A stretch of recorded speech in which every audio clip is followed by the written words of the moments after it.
This is a true crime podcast. It contains adult themes and content and may not be suitable for all listeners.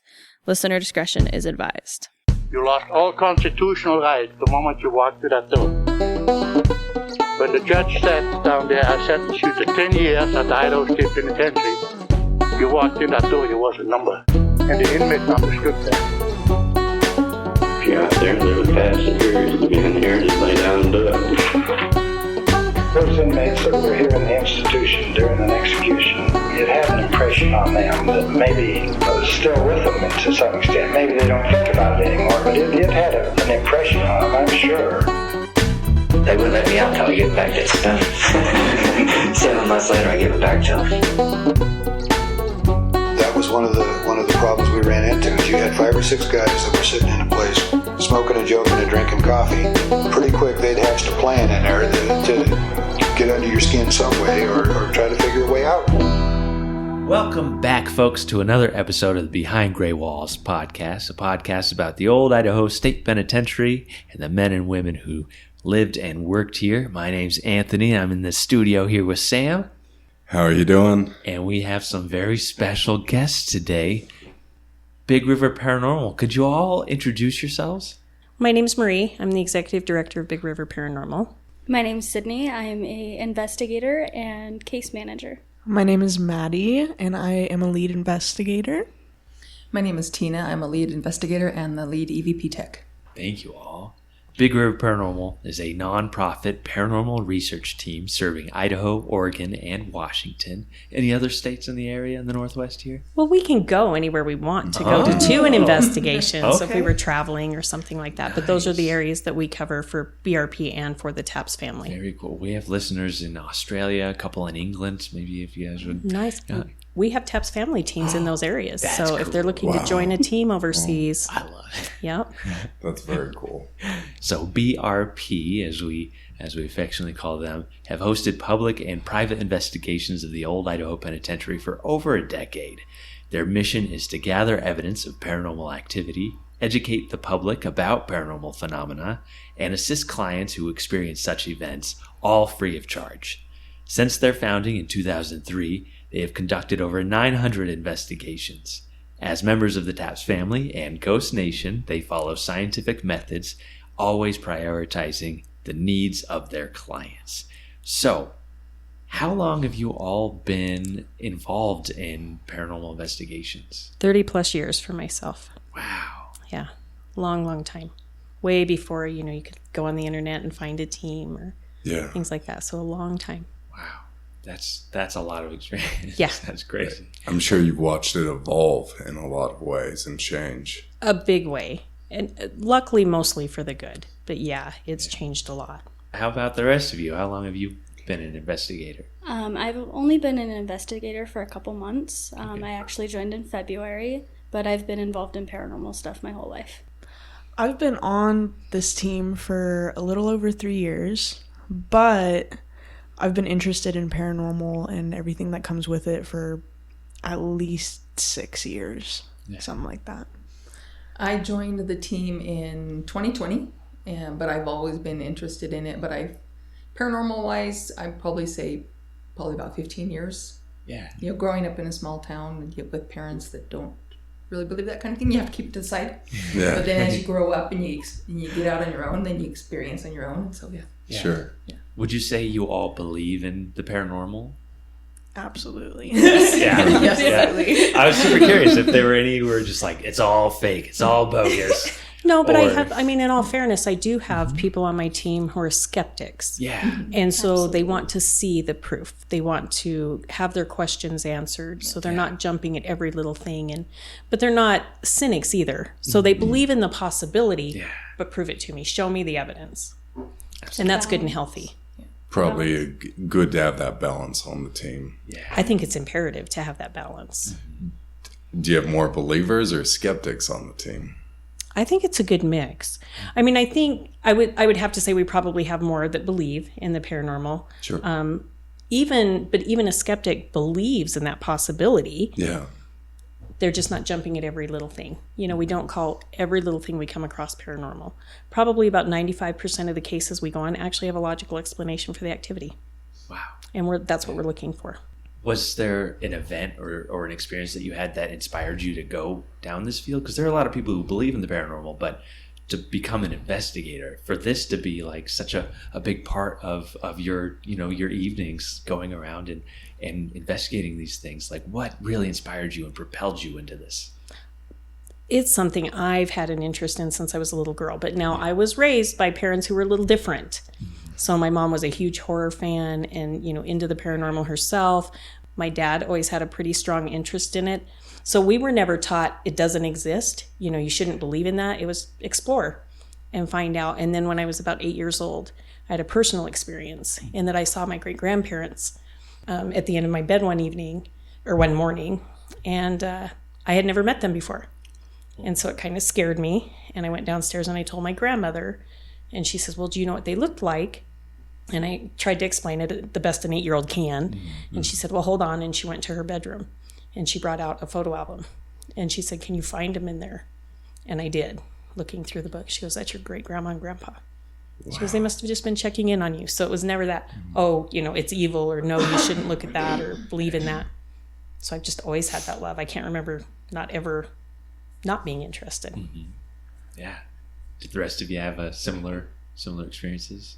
Yeah. I think growing up, my family leaned into the paranormal. Mm-hmm. I had cousins and siblings who had seen and experienced things through our whole growing up process, and grandparents who frequently talked about seeing things. And so as I grew up, it just became kind of a normal thing in our family, and I've really embraced that over the last couple of years. And you've seen and experienced things. Wow. Absolutely. Yeah. For me, I didn't really have any experiences until I joined the team. Oh. So it was always something that I was interested in, and as soon as I moved here from California, the first thing I did when I got here was look up haunted locations in Idaho. And the first thing that came up was the Pen. And I went to my first investigation as a guest and absolutely just fell in love with it. And I went up to Marie at the end of the investigation and I was like, how do I join the team? Yeah, that's awesome. So yeah, I didn't really have an experience or anything as a kid, but as soon as I started investigating here, there's definitely been things that I've seen that I've been like, I can't really explain that. So yeah, that's cool. For me, growing up, I didn't really have like visitations or anything like that, but I experienced other areas where things would happen, like I would get images and stuff like that, and that led me down different avenues of mediumship and all that.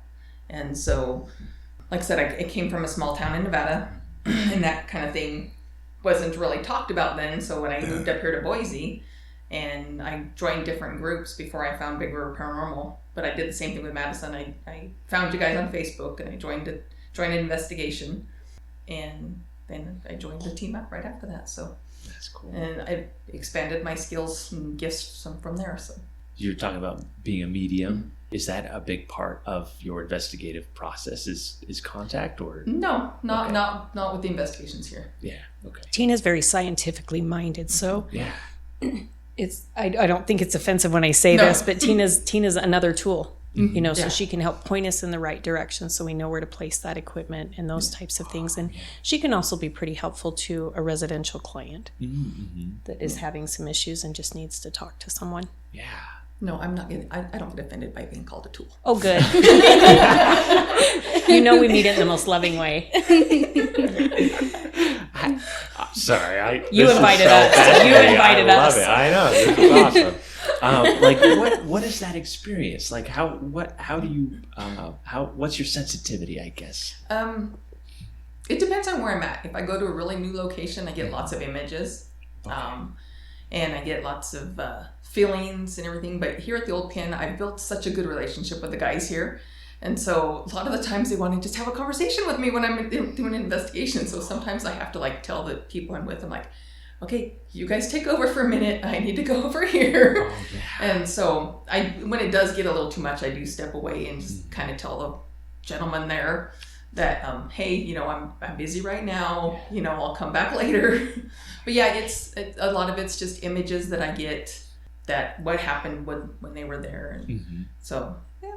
And sometimes you'll get EVP that lines up with what she's seeing too. So it's good validation for her when that happens. And sometimes she can be wrong. Yeah. And that won't be there. It's something from somewhere else, you know. And sometimes I see people like last week, and I see somebody. We were in for a house, and I seen somebody walk in the museum. And I'm like, Marie, is there anybody in the museum? Oh, yeah, she did. And so I asked security who had been out on the grounds, and she goes, no, there's nobody there. There's nobody out here. It's just been me checking buildings, and I didn't go there. Wow. Like the weapons museum? Yeah. Oh, man. That's interesting. Wow. Well, it is when you consider all the all the artifacts that are there. It is when you consider all the artifacts that are in there. Totally. Yeah. Yeah. And do you think that, you know, these are weapons of war that most likely took people's lives? Like, is there an attachment to, do you think? I'm not going to say there items is. Or okay. Yeah. All right. The few times I've been in the museum, I have never gotten really bad feelings from them. So. Well, and even outside of the museum, it was part of the prison, and so we did have people die inside that building and near that building, and we get that a lot. We'll get people who will contact us and say, you know, I've gone in there and I really like the history of it, but I get sad when I go in, or I get a weird feeling, and and I just remind them, think about the location you went to. It was a sad place. Yeah. Nobody being in prison, regardless of whether it's this one or the new one, is going to be happy. There's going to be a lot of sadness. They miss their families. Or we get asked by guests, well, can I provoke, is it okay to use this language? Absolutely not. And I remind them, listen, just because the men here were prisoners and they had to remain here does not mean that they were necessarily bad people. Good people can make big mistakes. And these are still someone's brother, uncle, cousin, grandfather, grandmother. And so we're respectful of that. Just like you would want us to be if we came in and talked to your grandmother or your mother when we were meeting them. And we do the same thing here. That's really important. Yeah. We appreciate that a lot. Yeah. So if you don't mind, could you speak a little bit more about provoking and why your team doesn't do provoking? Because it's rude. Yeah, very, very much so. It's rude. Sorry. There's a difference between going into a location and being firm, right? Because you're dealing with an issue, and we'll just leave it at that. There's a difference between being firm and just provoking to be rude because you think you want a response. Sometimes you won't always get the response that you want, and you have to live with that response. There are shows out there that you will watch where it's my understanding it has toned down some on some of them, but you'll hear them, kind of yelling and cussing and just being mean in general. Well, why are you doing that? You don't know for sure when you're doing that EVP session, you cannot say 100% who you are speaking to. So why would you be disrespectful, right? Yeah. Regardless. And if there's something that seems negative that's going on, it doesn't mean that it's quote unquote demonic or something. It could just be someone very frustrated and upset that they're not being heard, right? Because you can't hear or see them. There's no reason to be rude. And so that's what provoking is. It's just setting yourself up to get a response, and you're going to do it in any means that you see necessary to do that. Yeah. And we just don't do that. It's not necessary. We can talk to them like they're our friends or like someone that we respect. It doesn't matter where you're at to do that. They've already paid the price, right? They're no longer with us. Yeah. So why continue to just be rude and nasty? Have you been involved in any investigation where somebody has been trying to provoke a response and you've received a negative response, or have you kind of from the get-go been very adamant to not go that route? So I've had people attempt it on an investigation, not my team, by the way, because I make it very clear to my team what my expectations are. Yeah. But I have had other guests, not so much here at the Old Penitentiary, but we've done other public investigations over the years. And so I have had guests start to, and then we just kindly remind them that that's not okay, and we don't do that on our investigations. And usually they're pretty respectful of that.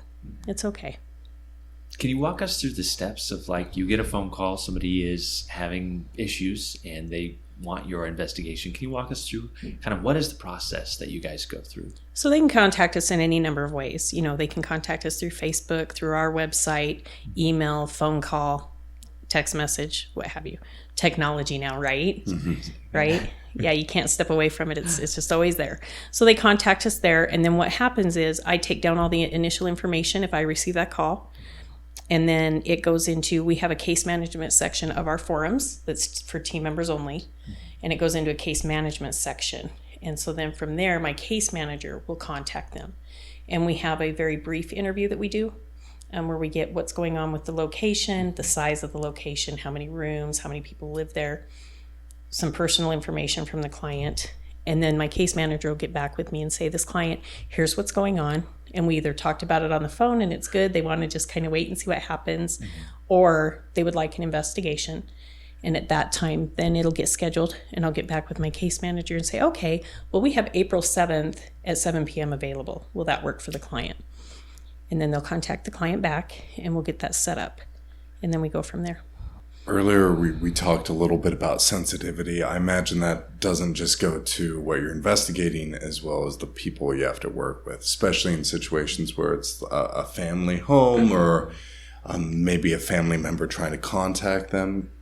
What's that like, trying to navigate that with a client? I mean, I don't think it's hard. I think it's just being respectful of that client and what they have going on, just like you would anybody else, whether you were just going into their home and meeting them or sitting there and talking with a good friend to find out what's going on and what might be bothering them. It's no different than that. All of my team members have a few releases that they have to sign, but one of the releases or one of the things that they do have to sign upon being taken onto the team is a confidentiality agreement. If you look at our website, you'll see where it says confidential. It's not on our website. And those are those cases that the team doesn't talk about, they can't talk about. We can talk about it amongst the team members or with the client. So we're really big on confidentiality. These are people's homes. It's their livelihoods. It's home values. It's family members or friends thinking they're crazy because they may have something going on. Even if we go in and we find the logical explanation, they may not want a family member to know that they had us in there, and that's okay. And we respect that and we keep it confidential. And we try and be sensitive the entire time. It's very cool. Yeah. I tell all of my team members when I bring them on the team, I'm very, very clear about confidentiality. I don't believe there are any mistakes when it comes to confidentiality. You know what you can and can't talk about. You can only talk about what's on the website. Because sometimes our clients will give us a release, but there's some personal information they'll share too. That's not for the general public, and that doesn't go on the website. That's private. And so I let them all know I will not let anybody go for anything faster. And I hate to let anybody go ever because I love my team. I hate it. But I will let someone go for breaking confidentiality. Wow. Yeah.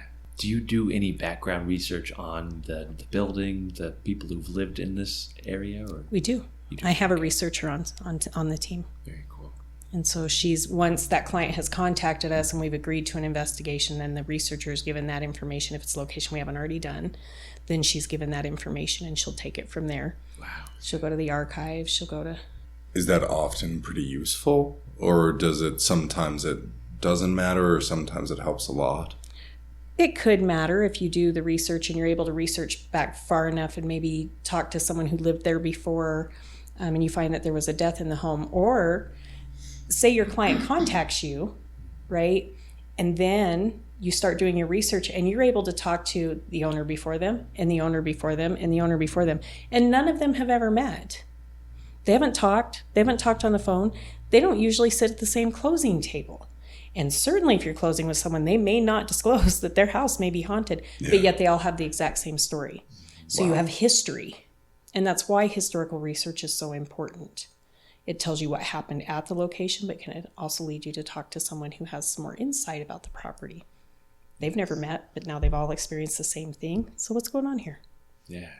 If you do find that there's something going on, like, is it just having that knowledge that, like, yeah, there is something here, there's a spirit here, does that help alleviate some of the issue? Or do you have processes to kind of eliminate the issue? So if we go into a location and we find that everything going on has a logical explanation, right? They're talking about they have a room that has cold spots and we find leaks around the windows, but they can get that fixed. If we can do that, that's great. We've done our job. That's fine. Because people are like, well, what's going to happen if you come here and you find nothing? That's okay. That's fine. It doesn't mean that you're not crazy. These things also don't perform on command. Yeah. Now, probably 11 years ago, people were really freaked out here in the U.S. about things that would happen in their homes when it would happen. They'd be a lot more nervous about it.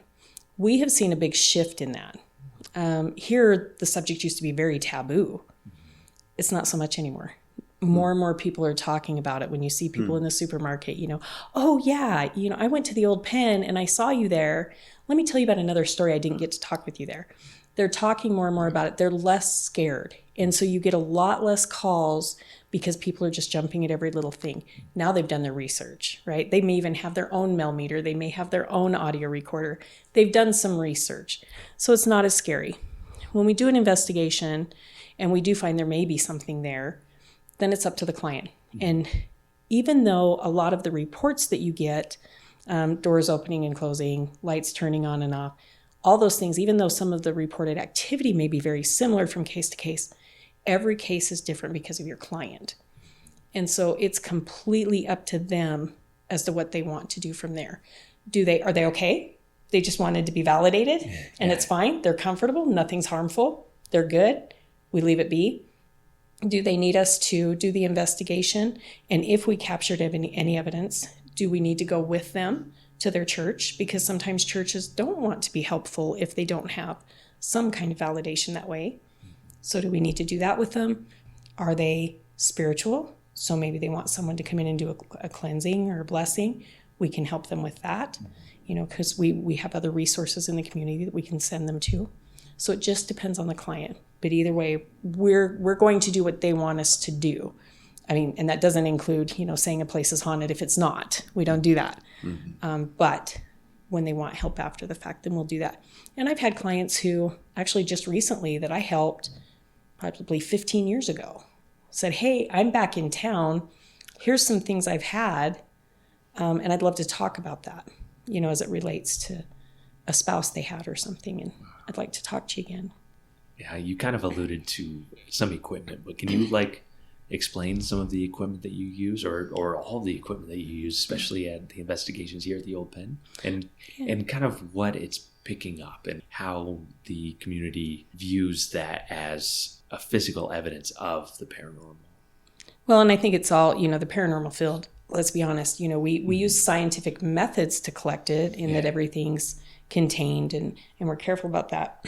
However, everything's a theory, right? We're hoping that this stuff will pick something up. We're hoping that it will work. And so we use, at the Old Pen for our investigations here, when it's the public, it's a little bit different. We use a little less. We don't have a lot of time for a lot of video and things like that we'd have when we do our team-only investigations out here. So it's a little bit different. But we use audio for EVP, electronic voice phenomenon. And those are those awesome voices you get when you don't hear them. Right? You ask a question, you don't hear the response, but it shows up on the recorder responding to your question. That's an EVP. So we use audio, video, EMF, which is a meter. We use a meter, and that records EMF, electromagnetic fields, and temperature. It watches them both at the same time. Theory is, if you have very high spikes in EMF, there could be something there maybe trying to present itself. But you also have to look for that logical explanation. Where's that wire that's uncovered that might be causing that? The same is said for temperature spikes, up or down. Something might be there. So these are all the different tools that we use. And then the common tools, right? You have your flashlight, and maybe a notepad and pen, and you have your laptop computers and thousands of batteries. It gets expensive. So the BRP we currently have enough equipment to run 5 teams or investigations simultaneously, whether they're in the same site or separate. And so we have a lot of that equipment that we bring that we don't all bring out at every investigation. And we provide it all. None of our guests, they can bring, their audio and video and digital cameras. We have digital cameras, lots of those. They can bring those to an investigation, but they don't need to because we have ours out there. Are there tools that you guys don't use that you don't really, I'm thinking of the Radio Shack hack box. Yeah. The spirit boxes, things. Spirit box, we don't use those on investigations. And here's why.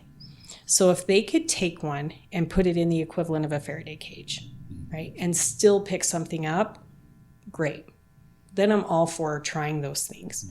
And I wouldn't be beyond trying them as a team member only investigation in a controlled setting to see what we get. But you have a real problem with a lot of those picking up outside frequencies, which could then, corrupt that evidence. We don't want to do that, right? When we're at an investigation, whether it be here or someone's home, we're trying to capture exactly what it is they are experiencing then. We don't want to introduce something from the outside.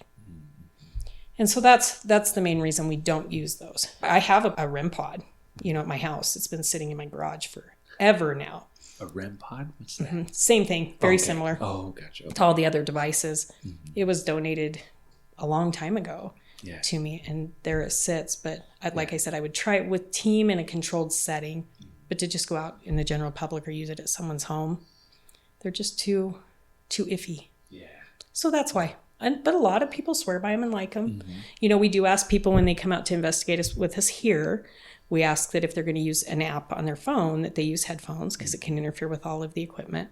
Very similar to you asking us, a perfect example of that would be tonight when we started this interview. Mm-hmm. You asked not only that we silence our phone because we're like, we did good. We did that before we came in. So we're on top of it, right? But you also asked us to please set our phones and stuff away from the mics because that can pick up. Same thing. Same thing. Yeah. And it can do that with EMF, our millimeters and things like that. So we have to make sure, okay, if we have a spike, is someone standing right next to us taking pictures? And so you have to look at all of that. Not to mention the REM pods, if the recorder's right next to the REM pods, and the EVP tech does not like that. Yes. Lots of feedback. Lots of feedback, yes. Yes. So I was kind of curious to ask this. We have a lot of guests comment about cold spots, but I've had a few people comment about like hot spots, hot pockets. Is that something you guys have experienced as well? It's common. Yeah.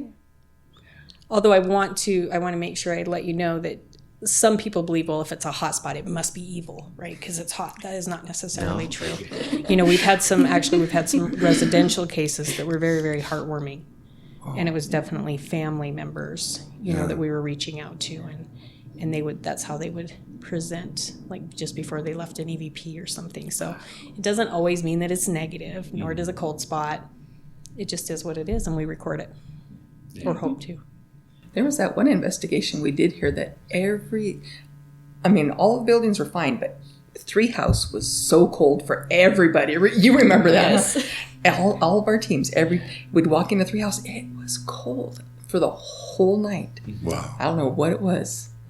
And it wasn't that long ago. It was like it was like in spring. Yeah. So it shouldn't have been cold in there. And we just did that other location here just recently. We can't talk about that one, but we did that where I saw something and heard something and followed it and was standing there almost like I was kind of having a conversation and see what we can get recorded.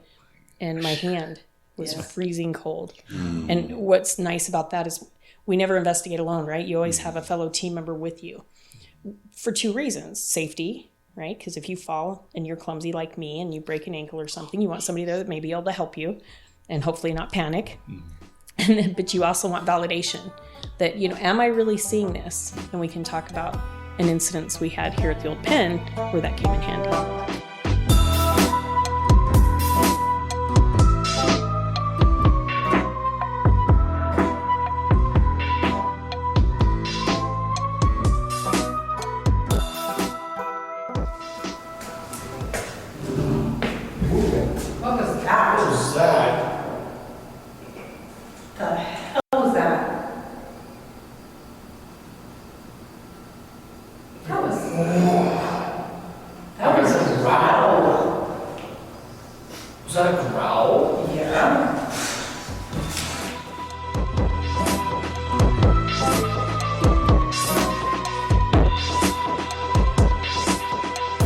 Burning question. You've been doing this for over a decade. Is the old pen haunted? Yes. Yes. It's only taken me 15 years now, but yeah, I believe it is. Just a wee bit. Enough experiences, right? Yeah. Yeah. Let's get into some of these experiences because, we've all, as staff here, have had strange experiences, and this is our day to day, so we just try to it's nothing. That growl in my ear, it was nothing. It's fine. Things are fine. Yeah, I'm gonna be back here tomorrow morning, and nobody else is gonna be here when I arrive. So I want to hear you guys. What are your experiences? What have you seen and heard and felt? And I have never come to the penitentiary and not had an experience. whether it's seeing things walk past me, hearing footsteps, seeing figures. Like, I've always had some kind of experience. My favorite one, though, we were in 2 house. We had all our guests sitting on the floor, and we were looking at this open cell, and I thought I could see somebody standing in there. And I had the camera, so I walk up and I took a picture. And when I had the camera flash, the figure that was in there disappeared and showed up behind me. Everybody in the group saw it. My other investigator told me to take another picture to see if it would show up again, and it didn't. So it went from standing in front of me as a black mass to a white mass behind me. Wow. Yeah. That's why, like, I could picture it happening. Yeah. That is. Yeah. Which building were you in? 2 house. Okay. That Yeah, first that floor. first floor open cell. I've seen quite a few figures in 2 house. It's one of my favorites. But that experience was so cool because I couldn't see it behind me, so I didn't know what was happening. But everybody in the room reacted to it. And funnily enough, Marie actually had come into our group and told my other investigator to watch that cell. And then she left, and this whole thing happened. So it was kind of cool how it all spiraled. You could feel something in there. Yeah, absolutely. You just could tell there was something going on in there. And I thought I could see like a full body person standing at the back of that cell, just staring at me. So I got closer and took the picture, and it just disappeared. Man, I hate that. No, that is awesome. It's so awesome. That is why we're here. Oh, Without that, we would not be sitting here. I know. I love it. I do love it. I just would hate to He just see won't be it. going into 2 house for a while now. Yep. Poor Wow. JC. Anything- JC, can you go check on this for me? JC, I need you to run up the stairs in 3 hours for me. Did you get anything from the photo that you took, or Not that I know of. It was like it was in there, and we all kind of knew it was there, and it just didn't want to get its picture taken, so it jumped behind the camera. And we're not even sure if we're shooting in the correct light spectrum yet, Yeah. to pick a lot of those things up, because photography and video, it's very hard to capture these things on there. It's kind of like the hidden gem when you're going through your evidence. Yeah. Well, and just like people present themselves differently and decide when they want to be in a picture and not. Spirits do the same thing, whether they want to talk to you or show up and photobomb your picture. They just decide Or your guests. day to day. Yeah. So That's super interesting. Like, are there techniques to make them, encourage them to want to speak to you more or contact more? Or? Each house kind of has their own thing they really like to talk about. 4 house loves to talk about like family and stuff like that, or the history of the site. Or if you ignore them and are talking to each other, they jump into your conversation. 2 house likes to talk about, again, their family and missing people. 3 house likes to talk about dancing. Yep. And they like to yell out names to you all the time. At the beginning of all our investigations, we go around and say our names, and you'll catch names at the end of the ghosts just jumping in saying their names as well. Wow. Like Spirit. in the EVPs, Yep. you're hearing the names. Yep. What? Can you remember any of the names that you've heard? There's a lot of EVPs like that. No. there's a lot of like Johns and John, Doug, Tyler, I want to say. I went through and there's a whole bunch, and there's some that we get multiple times over the span of a couple years. They're just constant. She's listened to everyone on the website. Yeah, I've listened to every EVP. She has. And I categorize them. I love it. See why I want her? She's my backup. That's so awesome. Yeah. Yeah. That sounds like our, We just need to our put her to work. researchers Yeah. here. Yep. Man. Are you talking to my friend Evan?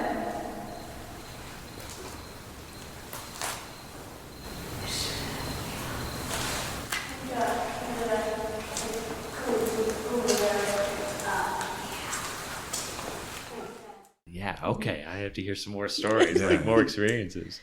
Okay, so speaking of two house, there was this one time that I had my group in there, and it was honestly what seemed at the time while we were in there was a pretty slow night. Nothing was really, happening. And then just out of nowhere, I'm standing over kind of by like the entrance to the cell block on the first floor, and I was wearing a beanie at the time because it was almost winter at that point. It was super cold outside, so I was layered up, and I felt a tug on my pom-pom, and I was like, there's no way that just like kind of slipped back like that. Like I felt the tug on my head, and I was holding the millimeter at the time, and pretty much like 5-10 seconds after it got tugged, I got a spike on my millimeter, and I was like, okay, well that just happened. So yeah, that's the first thing that comes to mind. And then the second thing that comes to mind for me is it was a pretty recent investigation, probably in August of this year. And we were in 3 house. I had my group up there, and there was 2 investigators, including myself. We were up on the 4th floor in 3 house, and we were all, like the guests and the investigators were all in the very last cell on that cell block. And so everybody was just kind of like picking up something. The guests, like every single person in the cell was like, I feel like there's something in here. Like they could just feel it. And so I was like, okay. So we stayed up there for a little bit, and then people were starting to get like, they said they had headaches and stuff. And I was like, okay, well, let's just go back downstairs. And, that could be from the fire that happened in there. The roof, you're really close to the ceiling and it's all charred and stuff. So that could just be it getting to your head, and not making you feel great. But me and the other investigator are standing in the back of the group behind all the guests, making sure that everybody's, getting down the stairs and stuff.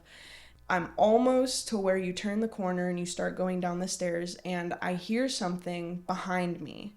Me and the other investigator are the last people behind, just us. I turn around.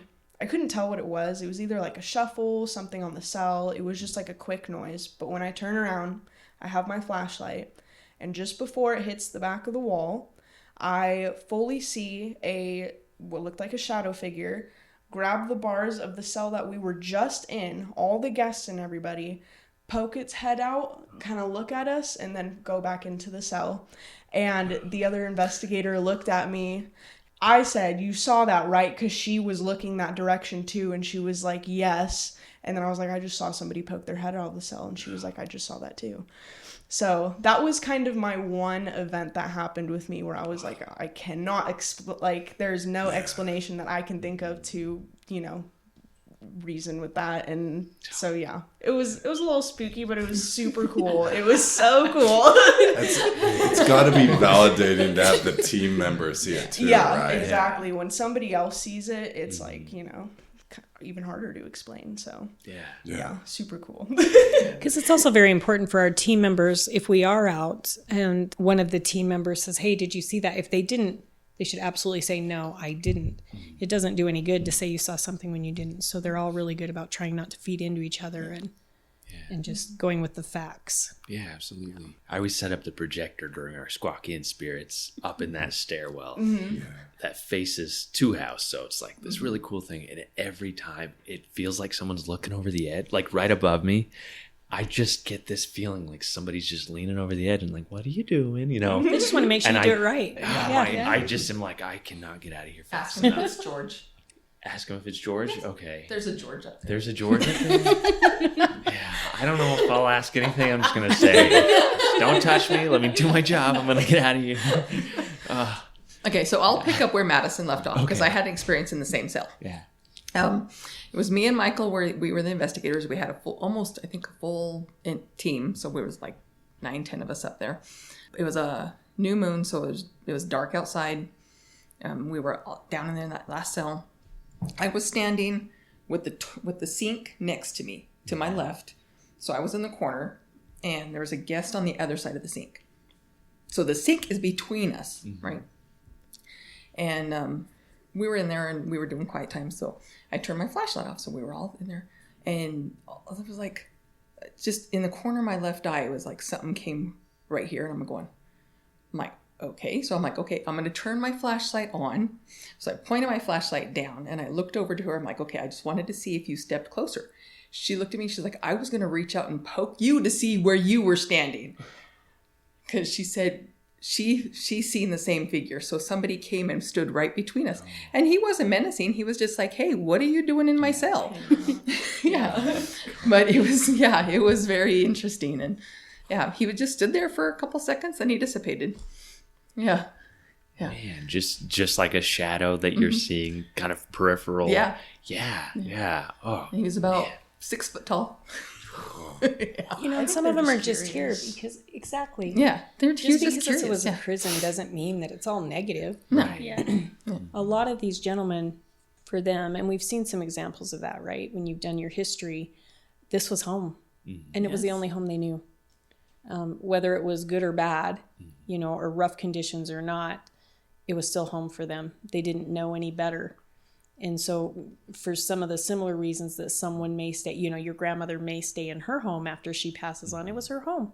And that's what she loves. And she loves seeing her family and being there. It's very similar to here. So there's not quite so much to be afraid of. We haven't come across anything really negative or, harmful or anything like that. And I would think that if there is, in 15 years, we would have come across it, right? Right, yeah. So it's okay to set up your projector. You'll be fine. Totally. Yeah, it's just that just being stared at the back of your head sort of feeling. And I'm like, I locked myself in. There's nobody else in this building. Go away. I hate this feeling. Just let me do this work. Yes. Yeah. Because we all like our privacy. Yeah. And that's a big, and that's probably one of the number one, not complaints, but reports that we do get from somebody who thinks they may have activity in a business or a home. So I always feel like I'm being watched. That's really common because now you just don't feel like you're quite alone. So that's definitely a common feeling here at the site. So, oh man. All right. I feel like we have to get a story from you. Y'all know my stories, right? So I have two that are my favorite. The rest are just more feelings, seeing things, hearing things, those types of things. There were three really. So behind death row, there's that whole open area back there where they could exercise and things like that. And there was one night where I actually followed a gentleman around behind there because nobody was supposed to be back there. I believe it was during Squawky and Spirits, what at the time was not Squawky and Spirits. I'm rather fond of it. And I followed him. And then nothing. He got away from me. There was nobody there. But my team was so concerned because it was just all of a sudden I just took off following someone. Yeah. And they were wondering what the heck was going on. And I wasn't coming back around the corner. And I wanted to know who this gentleman was. And I never did find that out. Treehouse. Tons of fun in Treehouse, right? Oh, yeah. I've had other things happen in Treehouse. Yeah. That was the best night for me, right? As far as the old penitentiary goes, because it was our very first time ever that we'd been allowed in to investigate. And honestly, we got our foot in the door because of what was Fox 12 at the time. And that's why we were here. And so we were with Dan Hamilton and the crew. But we were on the very top tier and they were a tier below us. I was bound and determined that night I was going to photograph everything because we didn't know if we would be allowed back. And as it turns out, it was actually quite a bit later before we started the investigations here. So we didn't know. And so I'm taking the photos on the back of the cell. Yeah. And I just bought a brand new camera for this. I was really excited, but I didn't quite know yet how well it would work in very low lighting. So I was leaning in as far as I could to get these photos. And as you go down that cell block, it gets darker and darker and darker. So I was at the second cell from the end, and it was really dark, and I was leaning in a long way. And it feels just like a man reaches up and runs his fingers through my hair. And then we hear, "Ooh, pretty," in a man's voice. And so there was that experience. Again, not harmful, right? I mean, this is a guy who's been in there a long time, and he's seeing a female. Leaning into a cell. Right. Uninvited even. Yeah. Yes. Still very chilling. It was interesting. I find those things fascinating, right? Because that's what I'm doing. I'd be kind of hypocritical if I said, you know what, I'm going to come investigate this location and I'm a paranormal investigator, but don't let anything happen. Yeah. It's not like the horror movies, folks. This is what you want to happen and you want to hope to be able to document this. And then the next experience I had was in Four House. Very similar. So it's nice because we're talking between my experience and hers, 4 or 5 years difference. And myself and another investigator, we had just done, I think it was Sleepless in Stripes. And so we were making sure we had other equipment set out. Okay. So it was either Sleepless in Stripes or a team member only, but we'd had equipment set out, which we don't normally do. So we decided, you know what, myself and this other investigator decided we'll just do a walkthrough of each one of the buildings, make sure we didn't leave anything, because equipment gets expensive. Yeah.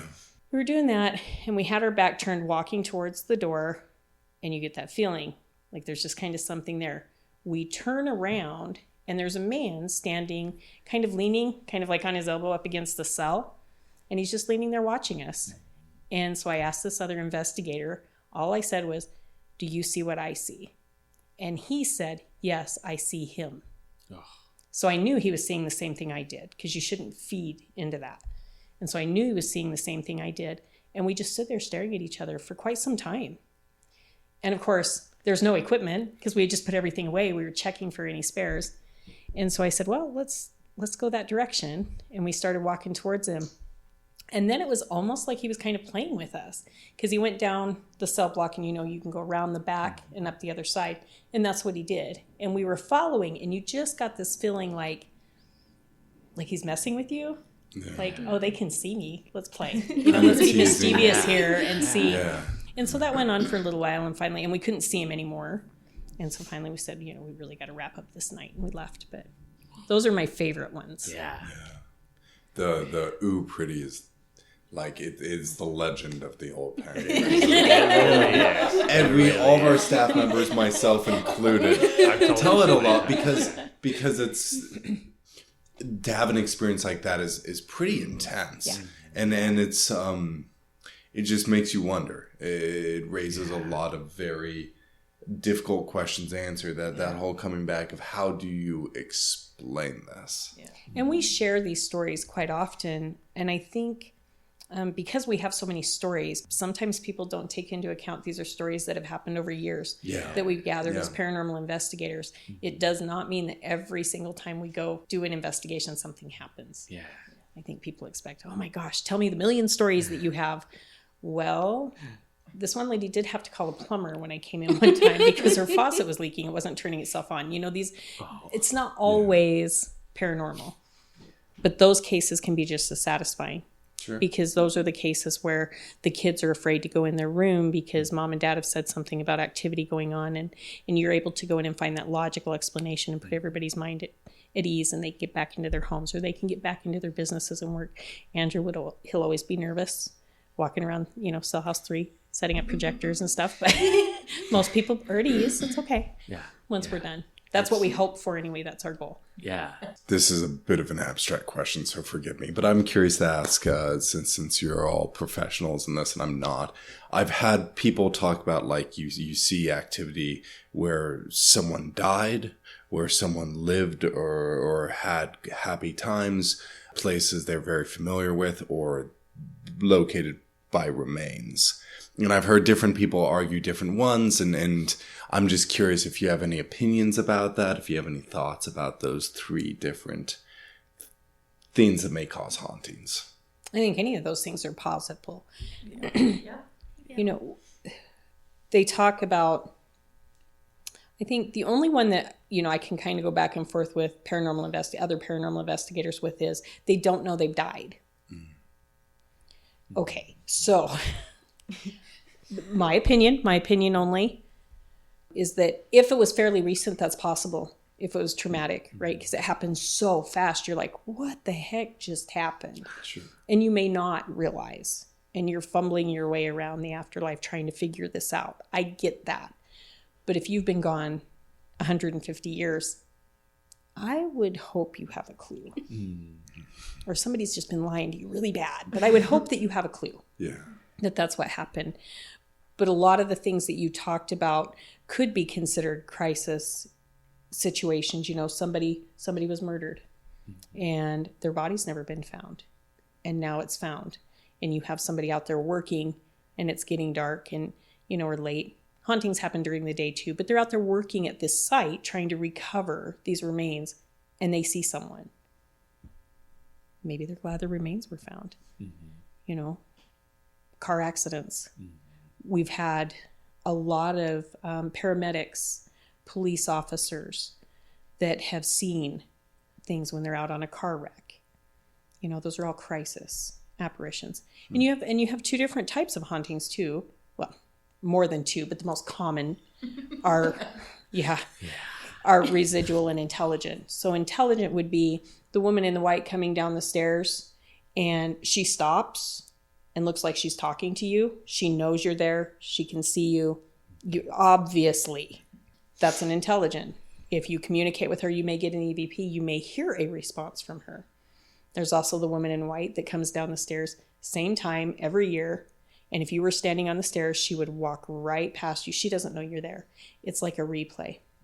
We used to use, I've got to come up with a new terminology, because we used to use, it's like a VHS tape. And you just rewind, and it's like rewinded over and over again. Yeah, that's my age. Get over it. All right. I'm okay. Okay, I'm okay with that. We get the reference. I am good with that. But or if you were going to rewind a DVD player or DVD or whatever you're going to do, fast forward, back, rewind, whatever. It's just a residual on the property. And there's a million theories as to why that may be, whether it's the stone it was built from or just the activity. And it may only happen when someone comes in that has just the right energy to trigger it too. And a residual can last a week. It can last 100 years.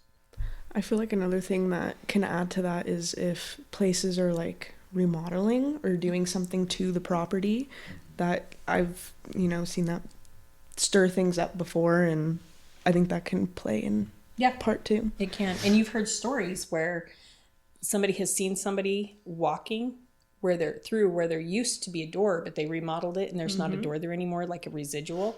Or you see them walking down a set of stairs that's no longer there because they did a remodel and they moved the stairs. Or you hear those things all the time.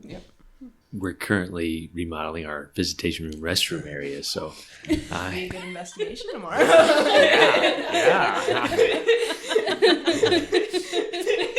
So we're sending Madison in there. Yes. All yours. You walked into this. You walked into it. I'll do it. We're on.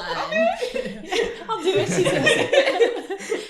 See, we're game. We're Yeah. I have good investigators. They're not afraid. I mean, and if they are, they really pretend not to be at all. So they handle it well. Yeah. They'll still go in. Have you ever Have you ever experienced anything that you felt like in danger at any of these investigations? Have you ever? Not at the Old Idaho Penitentiary. No. Not at the Old Idaho There's Penitentiary. There's a funny story that goes with it, though. Oh. Yes, over there. We were in Floor House. I had a whole group. We were looking towards the stairs that go up, and we thought we were hearing footsteps, and you could hear it on the pavement. And so me and two of the guests go, "Can you come closer?" And then all of a sudden the footsteps get so loud, and Marie comes walking as fast as she can. She's on a mission, but she scares the heck out of everybody. I love that. And you thought your life was in danger? Yes, it was scary. Thanks. Yeah, Marie's the scariest thing here. No, you did not say that. She did. That's all right. You can even leave that in. We have it on tape. You can leave it in. Well, and we do. We have a lot. So see, there's a lot of funny stories out here too, which are very, very similar because you're walking around in the dark. You have things to get done. But I had one group in 5 House. That door is so loud. When it's slammed. And it's very easy to slam it without meaning to. And I'll never forget the one night everybody was deep in an EVP session. And I had to get somebody or something. Oh, yes. And I walked in and closed the door, but it slammed. And everybody in there screamed. It was loud, too. It was so loud. Oh, yeah. The blooper's been clipped. Yeah. Lots of bloopers like that, from our EVP sessions. I love it. Yeah. So it's all good stuff too. Yeah. Have I handled, and I'm not going to talk about them, but have I handled negative cases? Absolutely, over my career. Yeah. Although those cases, and they were residential, and those cases are extremely rare. Everybody thinks they happen all the time because that's what they watch on TV. There's a reason that you see the same cases being talked about every Halloween, and that circulate through the media all the time over and over again. It's because true cases of something like that are a lot more rare. A majority of my investigators probably will not be in the field long enough to experience that, right? Because life happens, and this is all volunteer positions, because we're not for profit. So these things happen, but I've been doing this a very long time, and I've seen some things, yes. I think especially here, though, people need to realize that the activity we experience, usually it's not scary or anything like that.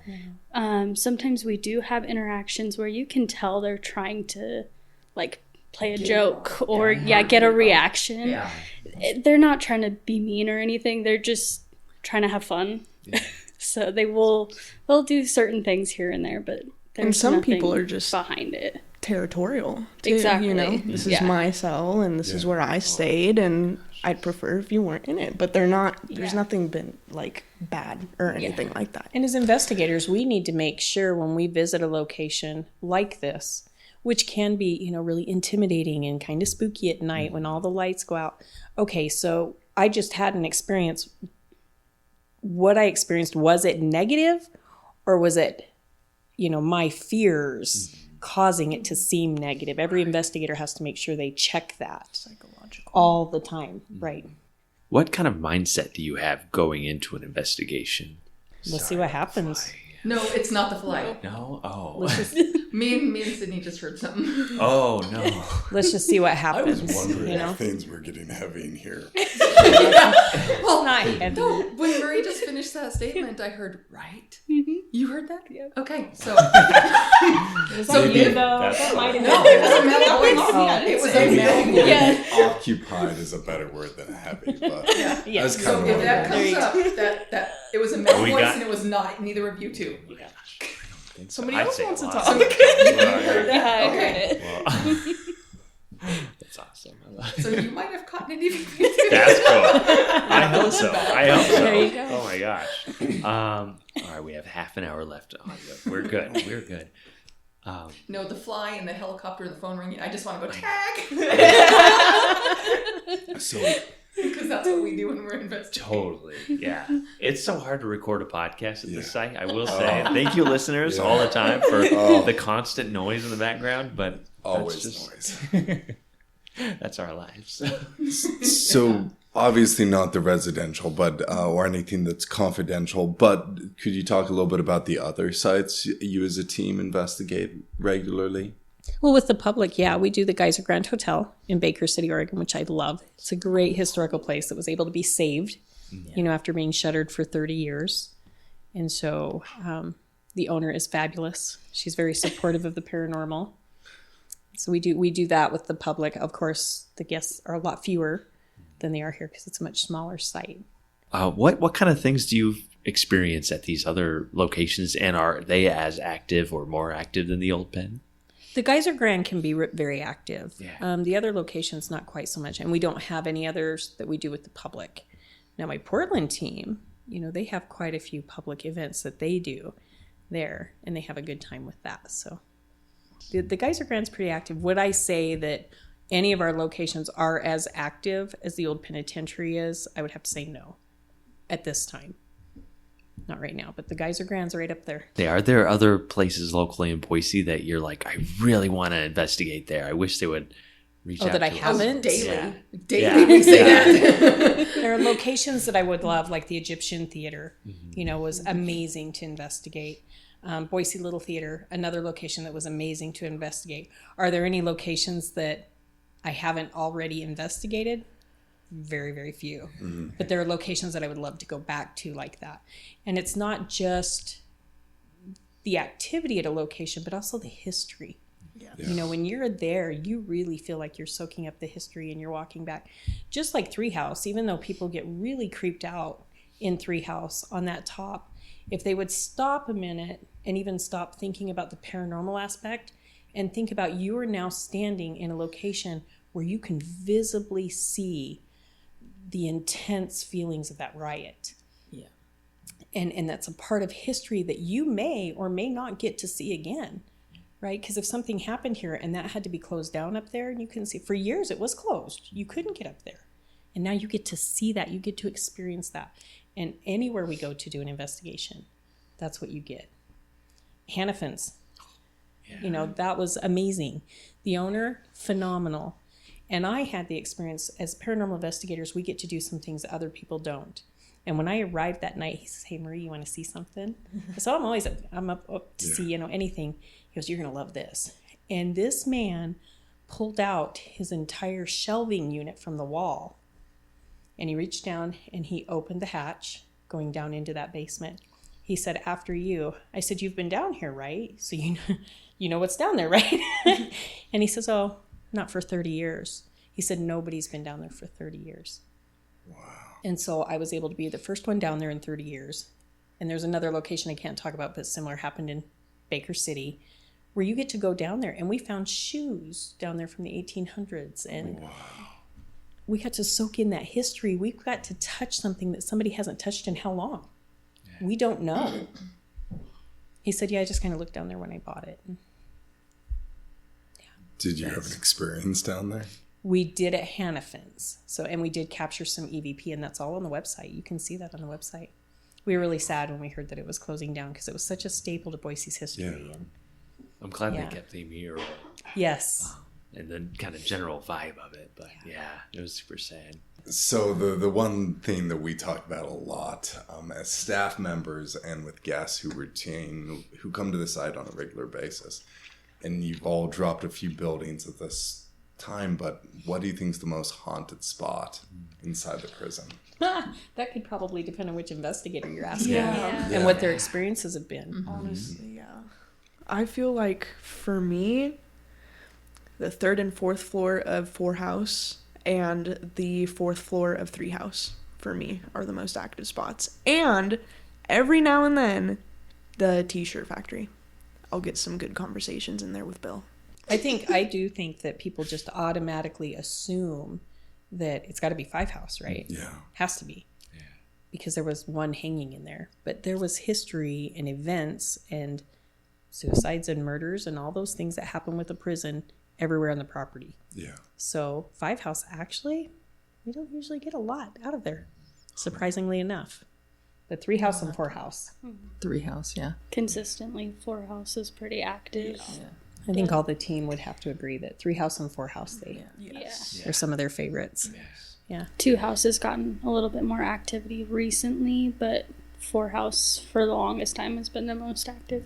Oddly enough, though, Siberia is the only one. So I get the pleasure of walking these grounds all by myself in the dark a lot. Mm-hmm. It's like home, right? Yeah. Half the time I don't even take a flashlight. It's just I know where everything's at for the most part. But Siberia is the only one, though, and I cannot put my finger on it quite yet, why it is the only one that I'm like, I agree. Huh. There's something here. I haven't captured it yet. And we'll see. Maybe, just kind of makes your spidey senses go off a little bit. Yeah. And that's the only one that does that to me, even regardless of what has happened in 3 House and 4 House that I've experienced. Siberia is the one that it's my puzzle. Yeah. One cell on either the very far right or far left. They didn't put the number, but there's definitely a suicide in there from the wiki door. Which it's the one on the far right that I get. Yeah. The open one? That feeling when I first go in there. Yeah. Yeah. And both of them, one has like glass partition, and then the other you can actually go into. Yeah. I get that feeling when I enter there at night. I'm just looking, and there's that darkness looking back at you through those little wiki doors. Yeah. When I first moved here, so I'll tell you a funny story about it, because it can't be all dark and scary for everybody. Although it is Halloween time, right? It is. But that's what we're here. I had just moved here now I'm native Idahoan, but I had never made it on the field trips here, from Eastern Idaho. And so when I first moved to Boise, one of the first things I wanted to do was come see the Old Idaho Penitentiary, of course, because I'm creepy and macabre that way, I guess. And a friend brought me out here, an acquaintance brought me out here, and we were in Siberia. And we decided to bring a recorder. And so it's during the day. And we're just standing out there. We did a self-guided tour, and we're standing out there, and we're doing some EVP work. And we're really concentrated on this, right? Because it's my first time at the old pen, and I'm going to get an EVP. So we're very concentrated. And you hear what can only explain as something that sounded like a demon. It was this dark, deep, guttural growl. And both of us came unglued. We jumped out of our skin because it just came out of nowhere. And a gentleman and his wife walk around the corner, and they see us, and he turns white, And then we all start laughing. He's like, I am so sorry. He goes, I just burped. I'm so sorry. I'm like, darn it. The first time I think I have a personal experience at the Old Idaho Penitentiary, and it's this guy. Darn it. Yeah. So you have a lot of funny stories from out here, too. Totally. Scary, spooky, and fun. Yeah. See, I like Siberia. I think I get some activity from out there. Yeah. Mm-hmm. Yeah. 3 House is my first, and then it would be Siberia Cooler, and then. I think every building we investigate out here has its own differences and its own unique feel. And there was one night we went out there, and I can't remember. I think I was with Joanne, but we went out there, and I automatically went to that first cell. We walked in there. I went down to the open cell, and I was trying to tell the people that was with us, there's an open cell down here, and I got about that far when out of the cell says, "Hey," I'm going. And I stop, and Joanne looks at me. She's like, "Did you hear that?" I'm like, "Yeah, it's right here." So, yeah. So that's nuts. Yeah. Oh, and that was caught on the EVP as well. So that's so cool. Is that on the website? Yeah. Oh, I love it. All right. Do you believe that things could follow you home from an investigation? I think there's always that possibility. However, most people, spirits, if you will, are where they're at for a reason, right?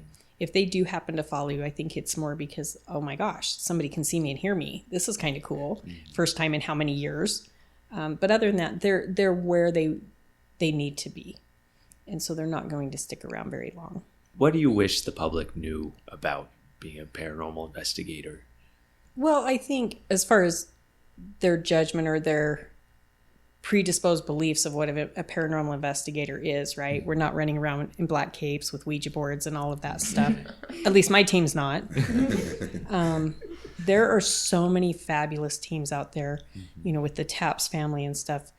They've got amazing team members. You've got scientists who've worked for NASA. You've got law enforcement. You've got nurses and doctors and all these different fields, right? They're very incredibly intelligent people. They're not just people who are running around who should be on psych meds. We're not. We just have a very strong interest in that's unexplained. Yeah. And we want to try and get to the bottom of it. Do I believe we're going to do that in my lifetime? Certainly not. I can tell you, even after 30 plus years, sometimes I will come out with more questions than answers. Yeah. And that's part of why I love this field. It always keeps you on your toes. It's always changing. The technology is always changing. The questions, the theories, it's fascinating in that respect. So there are a lot of incredibly intelligent people in this field.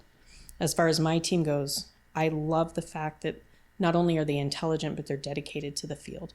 They have a strong interest in the paranormal and they want to be here. I have had team members come out and do these investigations here that had the worst migraine they've ever had in their life. Or, I've had some come out when they just had a family member pass away because this is where they wanted to be with family. So they're all wonderful, caring, kind-hearted people. And they volunteer their time to do this, whether it be here at the old penitentiary or somebody's residence. They're volunteering their time. Some of them take time off work to be able to do this from time to time to help someone. So there's so many amazing people in this field who are incredibly intelligent. We love working with you and the whole Big River Paranormal team. That the fact that you guys are talking about the spaces, exactly where Siberia, 3 House, 4 House, like you're tour guides. You are representing us in so many ways, and I love that you guys, are passionate about that and you care about that, the history and the people that lived here, and we just love working with you. And it's so nice to have a team that's not provoking and doing potentially harmful things. Right. Well, the same could be said though. We appreciate that and we love working with you. I can tell you, personally, and you can use it or not, but I can tell you personally that every year when I get that email for the next year's dates, I'm doing a happy dance in my office because we love it here. Yeah. But the same could be said for your staff, right? There's not a single person here at the Old Idaho Penitentiary that I've met that I haven't just fallen in love with and that I've appreciated their intelligence and their knowledge of the site. But also their ability to say, I might be fairly new and I don't really have that answer, but I will get it for you. And they don't make things up. They get the correct answer. and they're just always very welcoming. And I think after 15 plus years, some of us that have been here that long, like you know, we do become kind of friends and family, and we appreciate when something's going on in each other's lives and we get to work together, and there's just that comfort level. But we also know, I know, that if I made a mistake, I'm going to own up to it and say, yeah, you know what, this is what happened that evening. Let's make it right. Well, your team's always been so respectful of our staff, of our site, of the history of the spirits of the site. You've always maintained a lot of like scientific drive. I always tell guests, like, we can't promise you're having experience on a paranormal investigation. That shows that it's legit. If we could promise that, then it's not really a real paranormal investigation. Well, and it must be enjoyable, right? Because every time I kick it off, you know, I walk in the room because we make sure everybody gets in and gets sat down.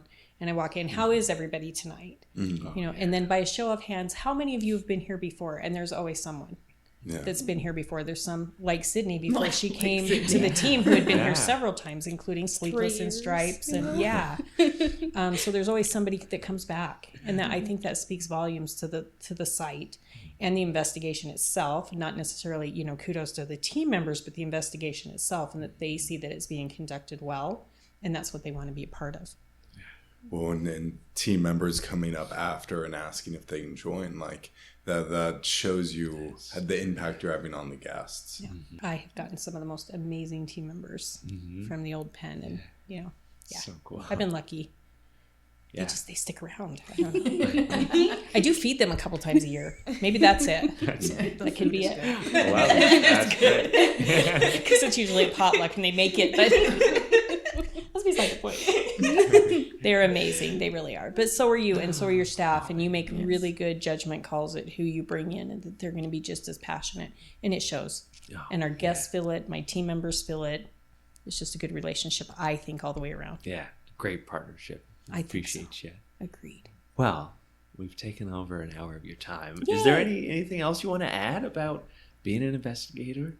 No, I think we covered it. You guys asked some really good questions, and we appreciate that. Yeah. We appreciate that because we're used to the same ones. What's the scariest place you've ever investigated? Right. Yeah. It's cool now. You know, listeners, future visitors can hear like, who is this Big River Paranormal? Yeah. Like, you guys are just passionate nerds like we are about the history and you know, I will take that title. Experience be. Yes. I think nerds rock. Absolutely. I was stoked when I got the email asking if we could do this because I wanted to do it for a long time. So I was really excited. So I appreciate it. Absolutely. We're grateful to have you here. We were talking about ideas of like what needs to be on this season. We're like Big River. There like, we go. Obviously. Yeah. And we'll come back too. Yes. For sure. Honestly. Part 2. I would love that. Like after Sleepless in Stripes, after the paranormal investigation on the 19th. Like, and we've been able to sleep for a week. After your staff wakes up again. Because you guys worked so hard. Oh my gosh. We have one last question. If I were to say do your own time, how would you respond to that? I think you would have to be in that position, right? Yeah. Yeah. I know I would do it for me and for what's going to help my family. I like that. It would be about me. That's good. Do your time. Don't let it do you. I like that a lot. Have I? I don't know. She's a good girl. I don't know. It's kind of a lost right here with these guys because I do background checks on everybody, so they're like, I don't know, what is it? I mean, if I committed a crime, then you do the time, but yeah, I guess that's it. Just do your time. Yeah, I would think just get in there and try to be respectful to the place and the people that you're with. On that same note, here soon I'm going to be volunteering to go out to the maximum security to help teach Wiccan classes to the men out there. Oh, very cool. So, that's cool. Yeah. Very cool. Yeah. So. Yeah, please do remember, regardless of whether it was here at the Old Idaho Penitentiary or you're going out to the new penitentiary because, you know, you have a loved one or whatever, these are they made a bad mistake, but you'll find a lot of really good people do that. They're paying for it already. Please be respectful. Yeah. Be kind. Just be respectful. All right. Well, do your own time. Do your own number. Yeah. Thank you, everybody. Everybody. Thank you. Thank you for having us. If you enjoyed Behind Gray Walls, please rate, review, and subscribe on your favorite podcast app so you never miss an episode. Not only do we get to hear your feedback about the show, but it helps others find us as well. If you're interested in finding out more about the podcast and to see mugshots of the inmates featured in today's episode, follow our Facebook group at Behind Gray Walls Podcast. And we have a podcast Instagram as well. You can find us on Instagram at Behind Gray Walls Pod.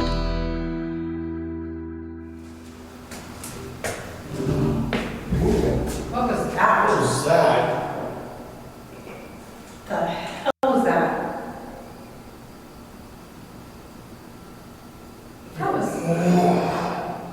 That was a growl. Was that a growl? Yeah.